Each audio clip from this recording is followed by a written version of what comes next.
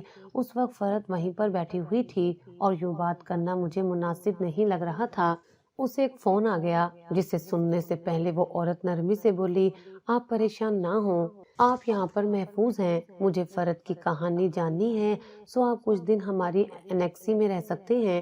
یہ ساتھ ہی الگ سے مہمانوں کے لیے ایک پورشن بنایا ہوا ہے، ملازم آپ کو وہاں لے جائے گا۔ مجھے ابھی ضروری کام سے باہر جانا ہے سو شام میں ہماری ملاقات ہوگی انشاءاللہ۔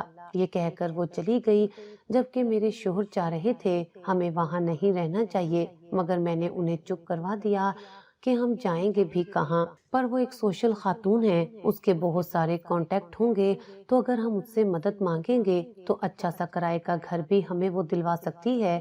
خیر ہم سب انیکسی میں آ گئے، ایک کمرہ میں نے فرحت کو دے دیا اور دوسرے کمرے میں ہم سب گھر والے رک گئے۔ اتنا کچھ ہو گیا تھا لیکن ابھی تک اس معامے پر سے پردہ نہیں اٹھا تھا کہ فرحت کے بچے کا باپ کون ہے۔ وہ بیچاری تو اب تک اپنے باپ کے غم میں ہی ہلکان تھی، پھر اچانک سے اس کے ساتھ یہ سب کچھ ہو گیا، کچھ صحیح سے پوچھنے کا موقع ہی کہاں ملا تھا۔ تقریباً شام میں ہم باہر آئے تو فرحت پہلے سے لان میں بینچ پر بیٹھی ہوئی تھی، وہ چہرے سے بہت زیادہ اداس لگ رہی تھی اور اس کے پاس جا کر میں بیٹھ گئی اور اس کی ماں کے متعلق پوچھا کہ وہ کب فوت ہوئی، مگر وہ فوتگی کی بجائے اور ہی طرح کے اشارے کر رہی تھی۔ کیا مطلب زندہ ہے تمہاری ماں؟ میں نے تکا لگاتے ہوئے پوچھا تو وہ اس بات میں سر ہلا کر رہ گئی۔ پھر کہاں ہے وہ تمہارے ساتھ کیوں نہیں ہے؟ کہیں تمہارے باپ نے تمہاری ماں کو چھوڑ تو نہیں دیا؟ ویسے بھی وہ تمہارے باپ کے مرنے پر بھی نہیں آئی تھی۔ میرے سوالات پر وہ چپ رہی۔ میں نے ایک دو مرتبہ پوچھا مگر اس کی چپ نہیں ٹوٹی تو میں بھی ادھر ادھر کی باتیں کرنے لگی۔ میں جانتی تھی اپنے زخم یوں دوسروں کے سامنے کھول کر رکھنا سبھی کے لیے ایک تکلیف دہ عمل تھا، لیکن وہ لڑکی بے زبان تھی، تبھی اس کے ساتھ اتنا کچھ ہو گیا تھا۔ کبھی دل میں خیال آتا اس کی شادی اپنے شوہر سے کروا دیتی ہوں، نیکی ہی ہوگی، لیکن اگلے پل بیٹھی خود کو ملامت کر رہی ہوتی کہ ایسا کیسے سوچ سکتی ہوں میں، کیا اس ساری دنیا کی نیکیاں کرنے کا ٹھیکہ میں نے ہی اٹھا رکھا ہے؟ اچھا کچھ دیر پہلے ایک نیکی کرنے کا انجام بھگت لیا نا، گھر سے بے گھر ہو گئی۔ میں وہاں ایک کونے میں بیٹھی اپنے آپ کے ساتھ ہی جنگ میں مصروف تھی، مجھے پتہ ہی نہیں چلا جب وہ خاتون آہستگی سے میرے پاس آ کر بیٹھ گئی اور باتیں کرنے لگی۔ میں بھی اسے چھوٹے چھوٹے سوالوں کے جواب دینے لگی۔ جانتی ہیں آپ جیسے ہی خواتین ہیں جن کی وجہ سے یہ دنیا ایک رہنے کے قابل جگہ بنی ہوئی ہے، اگر آپ فرحت کی مدد نہ کرتی تو کون کرتا؟ وہ میری تعریف کر رہی تھی جس پر مجھے خامخواہ شرمندگی ہو رہی تھی۔ تبھی میں نے اسے فرحت کے حاملہ ہونے والی بات بتائی تو وہ سوچتے ہوئے بولی، ہاں میں جانتی ہوں، وہاں سڑک پر بتایا تھا اس بچی نے کہ وہ حاملہ ہے اور سب اس پر بدکاری کا الزام لگا کر نکال رہے ہیں، تو آپ بتائیے کیا آپ جانتی ہیں اس کے ساتھ یہ سب کچھ کس نے کیا ہے تاکہ ہم جلد سے جلد اس کے مجرم تک پہنچ سکیں؟ میں نے نفی میں سر ہلا کر کہا، یہی تو بات ہے، ابھی تک اس کے مجرم کا کچھ پتہ نہیں چل پایا۔ مجھے اشاروں کی زبان سمجھ میں نہیں آتی اور فرحت کو اشاروں کے علاوہ بات کرنی نہیں آتی۔ جس روز مجھے یہ سب پتہ چلا تھا تبھی اس کے والد کی وفات ہوئی تھی۔ میں جب بھی یہ سوال پوچھتی تھی وہ رونے لگ جاتی تھی، سو میں نے زیادہ زور نہیں دیا۔ آپ چونکہ اس کی بات کو اچھے سے سمجھ لیتی ہیں تو میں چاہتی ہوں کہ آپ ہی اس سے یہ بات پوچھیں۔ انہوں نے مسکرا کر میری طرف دیکھا اور کہا، آپ جانتی ہیں کہ آپ ایک عظیم عورت ہیں۔ آپ نے ایک لڑکی کی مدد کی خاطر اپنے گھر بار کو چھوڑا، کتنا کچھ برداشت کیا۔ آپ جیسی عورتوں کی وجہ سے ہی نہ جانے کتنے لوگ پرسکون ہیں۔ اگر آپ چاہیں تو ہماری NGO جوائن کر سکتی ہیں، کیونکہ مجھے آپ کے اندر کام کرنے کا پوٹینشیل دکھائی دے رہا ہے۔ اس خاتون نے بڑے پیارے لہجے میں یہ بات کی تھی جس سے میرے اندر اعتماد ایک دم سے بڑھ گیا، مگر میں نے کوئی بھی فیصلہ کرنے سے پہلے کہہ دیا، اپنے شوہر سے پوچھ کر بتاؤں گی۔ انہوں نے بھی زیادہ اصرار نہیں کیا، کیونکہ ہمارے معاشرے میں کوئی بھی کام شوہروں کی اجازت کے بغیر نہیں ہوتا۔ اچھا چلے کرتی ہوں میں بات فرحت سے، انشاءاللہ ہم اس مسئلے کا بھی کوئی نہ کوئی حل نکال لیں گے، اور آپ پریشان نہ ہوں، یہاں جتنے دن چاہیں رہ سکتی ہیں۔ جب حالات ٹھیک ہوں گے تو پھر آپ جہاں جانا چاہیں جا سکتی ہیں۔ یہ کہہ کر وہ وہاں سے چلی گئی۔ ابھی کچھ دن پہلے ہی میرے شوہر کی نوکری چھوٹی تھی۔ میں کافی پریشان تھی، لیکن میں اللہ سے نا امید نہیں ہوتی۔ مجھے یقین تھا ایک راہ بند ہوا ہے تو رب اور نئی راہیں کھول دے گا۔ پھر اچانک ہی فرد کا معاملہ بگڑ گیا، لیکن وہ کہتے ہیں نا، جو ہوتا ہے اچھے کے لیے ہوتا ہے۔ کبھی میں نے سوچا تھا کہ میں بھی ایک NGO میں کام کروں گی۔ یہ سوچ سوچ کر مجھے اندر ہی اندر بے حد خوشی ہونے لگتی ہے، اور میں جلدی سے اپنے شوہر کی طرف چل پڑی تاکہ انہیں بتا سکوں۔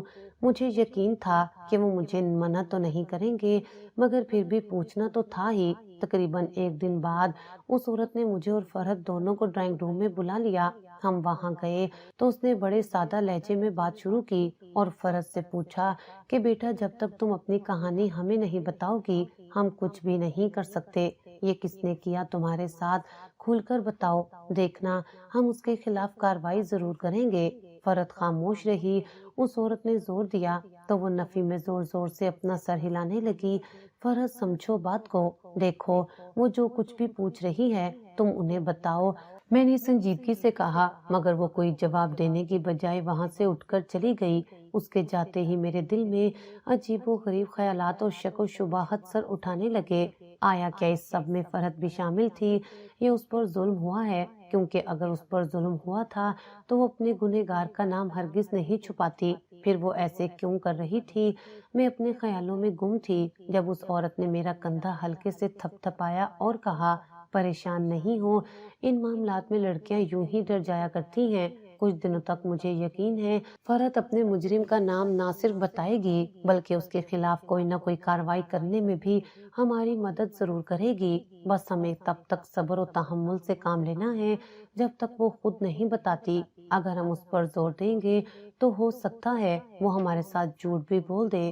میں نے اس کی بات پر اس بات میں سر ہلا دیا۔ میں وہاں سے جانے لگی تو اس عورت نے مجھے روک لیا اور کہا، آپ نے مجھے ابھی تک جواب نہیں دیا۔ کل ایک بات پوچھی تھی میں نے آپ سے، میں وہیں رک گئی مگر ابھی تک خاموش تھی۔ دیکھیں، اگر آپ کے شوہر کو کوئی اعتراض ہے تو میں آپ کو یقین دہانی کرا دوں گی، ہماری NGO باقی NGOs کی طرح کام نہیں کرتی۔ ہم پرامن اور پرسکون طریقے سے کام کرتے ہیں۔ اگر آپ چاہیں تو ہم آپ کو اپنا کام دکھا بھی سکتے ہیں۔ مسئلہ اپنی NGO میں خواتین کو شامل کرنا نہیں ہے، بلکہ ہمارا اہم تقاضا ہی یہی ہے کہ عمر جتنی بھی ہو مگر اس میں کچھ کر گزرنے کی طاقت اور برداشت کرنے کی قابلیت ہو، اور آپ میں تو ماشاءاللہ دونوں مادے ہی موجود ہیں۔ تو بتائیں کیا آپ ہمارا ساتھ دیں گی؟ میں نے دھیرے سے بس اس بات میں سر ہلا دیا، کیونکہ جب قدرت اتنا بڑا موقع دے رہی تھی تو میں اسے کیوں ٹھوکر مارتی۔ میرے ہاں کہنے پر وہ عورت بے حد خوش ہوئی اور کہا، تو ٹھیک ہے، آپ کا ابتدائی کیس ہی فرحت ہے، یہیں سے شروعات کرتے ہیں آپ کے نئے سفر کی۔ میں بہت زیادہ خوش ہوں، لیکن میں نے اس شے کا بالکل بھی اظہار نہیں کیا تھا۔ اس کے بعد 2-3 دن ہم انتظار کرتے ہیں کہ فرحت ہمیں خود کچھ بتائے گی، مگر ایسا کچھ نہیں ہوا۔ اس نے تو اپنا منہ گویا سلائیوں سے ہی سی رکھا تھا۔ وہ کچھ بھی نہیں بولتی تھی، کوئی بات کر لو تو جواب دیتی تھی، ورنہ خاموشی سے ایک طرف بیٹھی رہتی تھی۔ ایک روز میں اپنے کمرے میں بیٹھی تھی، جب وہ بھی چلتی ہوئی میرے پاس آئی اور رونے لگی، میں نے حیرت سے پوچھا کیا بات ہے فرد، کیوں رو رہی ہو؟ کیا تمہیں کچھ چاہیے یا کسی نے تمہیں پریشان کیا ہے؟ اس نے نفی میں سر ہلایا اور دوائیوں کی طرف اشارہ کرنے لگے، جس سے میں سمجھ گئی وہ کیا کہنا چاہ رہی ہے۔ کیا تمہیں دوائیاں کھانی ہیں؟ اس بچے کو مارنا چاہتی ہو تم؟ میں نے سنجیدگی سے پوچھا تو وہ اس بات میں سر ہلا کر رہ گئی۔ اس بات پر میں نے گہرا سانس لیا اور کہا کیا تم جانتی ہو تمہاری ایسی حالت نہیں ہے کہ اس بچے کو ضائع کر سکے؟ وہ خاموش رہی۔ میں نے پھر کہا دیکھو فرد، اب بہت دیر ہو چکی ہے، یہ فیصلہ جلدی لینا ہوتا ہے، لیکن جب اس بات کا علم ہوا دیر تو تبھی ہو چکی تھی۔ اب اگر ہم نے ایسی ویسی کوئی بھی کوشش کی تو تمہاری جان جا سکتی ہے۔ سمجھ رہی ہو نا میری بات کو؟ مگر وہ رونے لگی۔ مجھے اس کے آنسو دیکھ کر اپنے دل میں تکلیف محسوس ہوئی۔ کیسی بے سہارا تھی، نہ کوئی رشتے دار نہ ہی کوئی جاننے والا۔ کیا تم اپنے گھر جا سکتی ہو؟ میں نے جلدی سے پوچھا تو وہ چپ رہی۔ کیا تم بچپن سے گونگی تھی؟ میں نے نیا سوال پوچھا تو اس نے نفی میں سر ہلا دیا۔ یعنی اس کا مطلب تھا کہ بعد میں ہوئی تھی گونگی، مگر کیسے؟ اس سوال کا جواب تو وہ خاتون ہی اس سے بہتر لے سکتی تھی۔ میں نے ان خاتون جن کا نام سریا تھا اس سے بھی یہ بات کی تھی تو انہوں نے بھی وہی کہا جو میں نے کہا تھا۔ فکر نہیں کریں آپ، اس بچے کا بھی کوئی نہ کوئی حل نکال لیں گے۔ ہمارے پاس کچھ جوڑے ایسے ہیں جو بے اولاد ہیں اور اولاد کے لیے تڑپ رہے ہیں، سو ان سے رابطے کے بعد وہ بچہ انہیں دے دیں گے۔ فرحت ابھی معصوم ہے، اسے اس دنیا کے لیے ہمیں ہی تیار کرنا ہوگا اور آپ اس میں میری مدد کریں گی۔ سریا نے میری جانب دیکھا تو میں نے فوراً ہی حامی بھر لی۔ کافی دن ہو گئے تھے ہم ان کے گھر کی انیکسی میں ہی رہ رہے تھے، سو میں نے ان سے بات کی کہ ہمیں کوئی بھی کرائے کا چھوٹا موٹا گھر ڈھونڈتے ہیں، ہم یہاں زیادہ دیر آپ کے گھر نہیں رہ سکتے۔ انہوں نے اصرار تو بہت کیا کہ کوئی بات نہیں، آپ چاہیں تو جب تک رہیں، مگر مجھے ہی یہ بات مناسب نہیں لگتی تھی، سو جلدی انہوں نے اپنے توس سے ہم ایک چھوٹا مگر خوبصورت سا گھر کرائے پر لے دیا۔ لیکن فرد کو انہوں نے اپنے ساتھ ہی رکھ لیا۔ فرد وہاں رہنے کے لیے مان گئی تو مجھے بھلا کیا اعتراض ہو سکتا تھا۔ ایک روز میں NGO گئی تو وہاں ایک لڑکا بے حد پریشان بیٹھا ہوا تھا۔ وہ مسلسل سریا سے کوئی بات پوچھ رہا تھا جس کا وہ بار بار نفی میں ہی جواب دے رہی تھی۔ کیا بات ہے؟ میں نے قریب کھڑی ساتھی عورت سے پوچھا۔ وہ کندھے اچکا کر بولی یہ کون سا نئی بات ہے، ہر مہینے یہاں آ جاتا ہے، کیوں؟ آخر کوئی تو مسئلہ ہوگا نا جو وہ یہاں آ جاتا ہے، مجھے بتائیں کیا بات ہے؟